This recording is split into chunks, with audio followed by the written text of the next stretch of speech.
Welcome to Luca and Miguel. Enjoy the video. You begin by prepping the remote.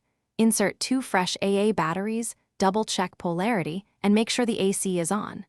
Now point the remote at the indoor unit from about 3 to 6 feet. Press the power button once to sync states, then decide. Enter a manufacturer code if you have it, or use the auto search function to let the remote cycle codes. Doing this now saves repeated steps later and establishes communication between devices before programming. Once you start auto search, press and hold the code or set button until the LED blinks, then release.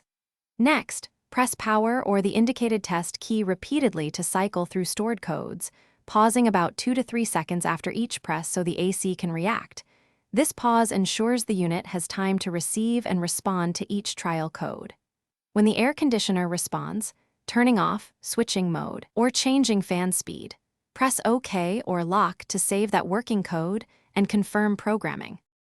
You finish by testing all primary functions, mode, temperature, fan speed, and swing, so you confirm the saved code controls every feature. Make sure to label the remote with the brand or code number and keep the manual handy in case you need additional codes.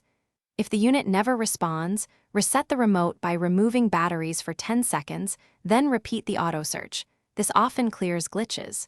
If problems persist, try a different code entry method or check the AC receiver for obstructions. Thanks for watching and please subscribe. It's the best investment you'll ever make.